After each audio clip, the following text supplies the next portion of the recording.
Shalom Aleichem viewers, spiritual peace arise upon thee.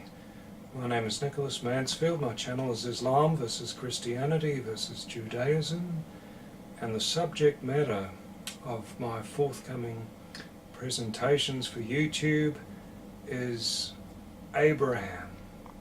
He was the father of the monotheist religions I've just mentioned, a most notable character, and he has an incredible story attached to him from various sources.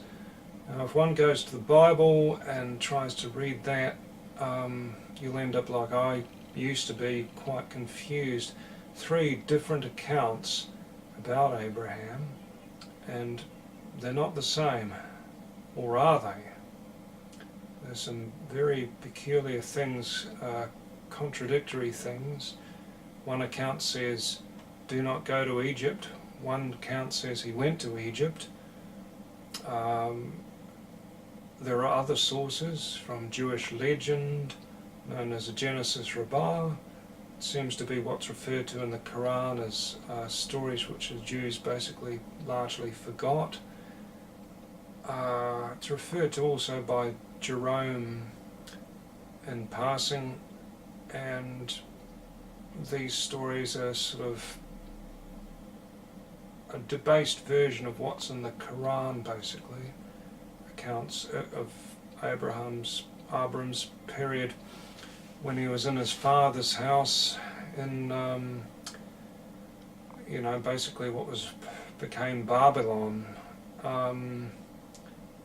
somewhere across the river Euphrates.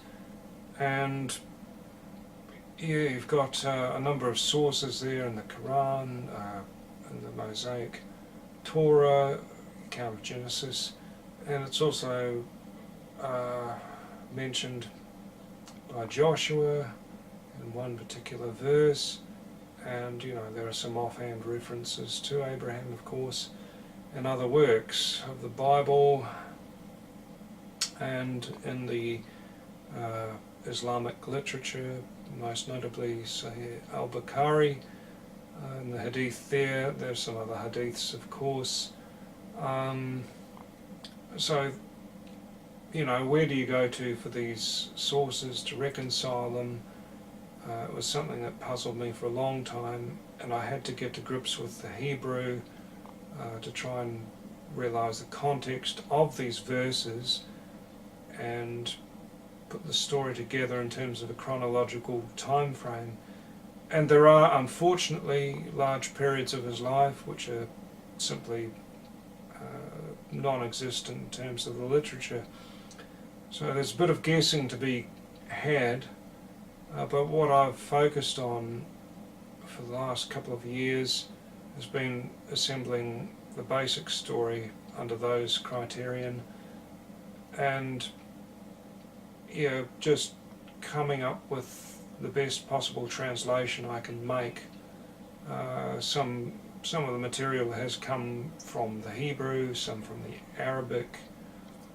I've used basically what's online to try and form the best translation I can.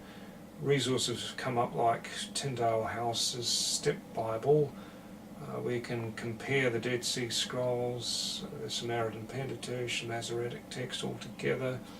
There are other sources for this sort of work. There's Quranic corpus from Leeds University with the analysis of the Qur'an and reference material to that. There's standard English translation for Bukhari. So there's various sources there, and this is my introduction to the work that I'm going to present, or plan to present on YouTube, and God willing on hub pages, so you can compare the material relatively easily and try to get your head around the most vital story of Abraham, which is common to Islam and Judaism and Christianity, of course, and it has great relevance to the situation where we arrive at today, and seeing how it came about. We have these divisions within the house of Abraham. So that's my introduction. Trying to keep these presentations brief. I'll leave these things with you in the name of my God, the name of the God of Israel, the name of God of Abraham and the prophets, Yehovah Elohim, also known as Allah to the Mohammedans. In His name, Amen.